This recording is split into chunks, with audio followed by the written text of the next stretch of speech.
Recorded Books presents an unabridged recording of Diary of a Wimpy Kid, The Last Straw, by Jeff Kinney, narrated by Ramon de Ocampo. February. Tuesday. Yesterday in the cafeteria, when I emptied out my lunch bag, I got 2 fruits and no snacks. What the?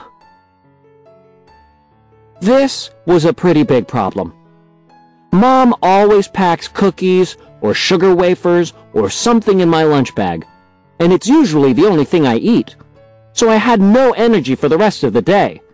For example, in phys ed class, Mr. Underwood kept telling me to at least do 1 pull-up. I can't. When I got home, I asked Mom what the deal was with the 2 fruits thing. She said she always buys enough treats to last us the whole week, so one of us boys must have taken the snacks out of the bin in the laundry room. I'm sure Mom thinks I'm the one stealing the snacks, but believe me, I already learned my lesson about doing that.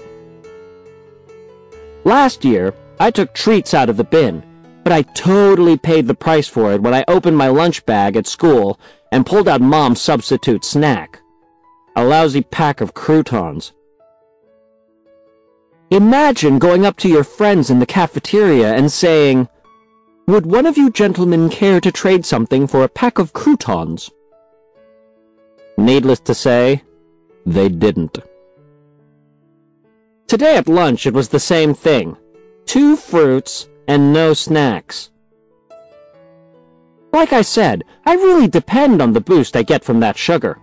I almost fell asleep in Mr. Watson's class in 6th period, but luckily I snapped awake when my head hit the back of my chair. Too bad I shouted, "Wooza!" and everybody snickered. When I got home, I told Mom it wasn't fair someone else was eating the treats and I was going to have to suffer. But she said she wasn't going to go grocery shopping until the end of the week, and that I just have to make do until then.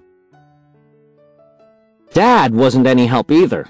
When I complained to him, he just made up a penalty for anyone caught stealing snacks, which was no drums or video games for a week. So obviously he thinks it's either me or Roderick. Like I said, it's not me, but I figured Dad might be right about Roderick. When Roderick went up to the bathroom after dinner, I walked down to his room to see if I could find any wrappers or crumbs.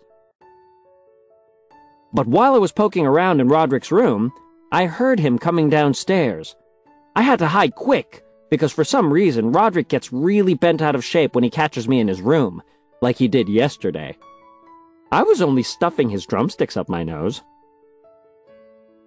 Right before Roderick got to the bottom of the stairs, I dove into his desk cabinet and shut the door. Roderick walked in the room, then flopped on his bed and called his friend Ward. Roderick and Ward talked forever, and I was starting to think I might have to spend the night in that desk. Roderick and Ward got into a pretty heated debate about whether or not a person could throw up while standing on their head, and I started to feel like I was going to throw up myself. Luckily, right around then, the phone's battery died. When Roderick went upstairs to get the spare phone, I made a run for it. The snack thing wouldn't even be an issue if I had money. If I did, I could just buy something from the vending machine at school every day. At the moment, though, I'm kind of broke. That's because I wasted all my money on some junk I can't even use. About a month ago, I saw these ads in the back of one of my comic books, and I sent away for a couple of things that were supposed to totally change my life. X-ray goggles, see-through walls, metal, clothes. Personal hovercraft, zoom around town on a cushion of air, float 6 feet above the ground. Print your own money with a cash machine. Insert a blank piece of paper and roll out a $5 bill. And throw your voice. Ventriloquism kit. I started receiving my stuff in the mail about 2 weeks ago. The cash machine turned out to be some stupid magic trick where you have to insert your own money in this secret slot for it to work. And that wasn't good, because I was really counting on that thing to get me out of having to find a job when I grow up. The X-ray goggles just made you see blurry and cross-eyed, so that was a bust, too. The throw your voice thing didn't work at all, even though I followed the instructions in the book. But the item I had the highest hopes for was the personal hovercraft. I figured getting home after school would be a breeze once my hovercraft finally showed up in the mail. Well, I got the package today, but there wasn't a hovercraft inside. There was just a blueprint for how to build a hovercraft, and I got stuck on step 1. It read, Step 1. Acquire an industrial twin-turbine engine. I just can't believe the people who write those ads can get away with lying to kids like that. I thought about hiring a lawyer to sue those guys, but lawyers cost money. And like I said before, the cash machine was a piece of garbage. February. Thursday. Today, when I got home from school, Mom was waiting for me, and she didn't look too happy. It turns out the school sent home mid-quarter report cards, and she got the mail before I could intercept it.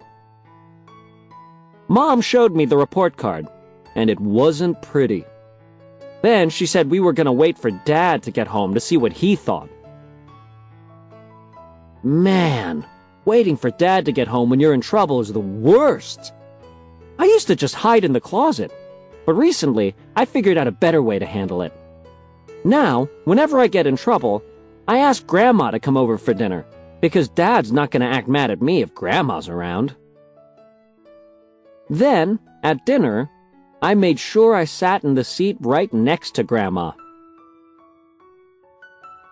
Luckily, Mom didn't mention my report card during dinner.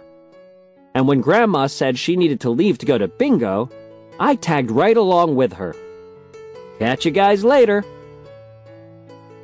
Escaping Dad wasn't the only reason I went to bingo with Grandma. I also went because I needed a surefire way to make some money. I figured spending a few hours with Grandma and her bingo friends was a pretty fair price to pay for a week's worth of snacks from the vending machine in the school cafeteria. Grandma and her friends are experts at bingo, and they're real serious about it, too. They have all sorts of gear like lucky blotters and bingo trolls and stuff like that to help them win. One of Grandma's friends is so good that she memorizes all her cards, and she doesn't even need to use a blotter to mark them off. For some reason, tonight Grandma and her friends weren't winning like they usually do.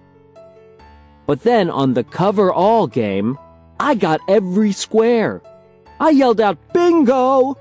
real loud, and the clerk came over to check my card. It turns out I messed up and covered a couple of squares that I shouldn't have. The clerk announced that my win was no good, and everyone else in the room was pretty happy that they could keep playing.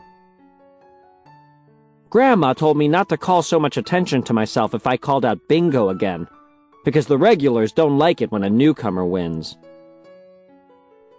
I thought Grandma was pulling my leg, but sure enough, the regulars sent one of their ladies over to intimidate me, in her dark glasses. And I have to admit, she did her job really well.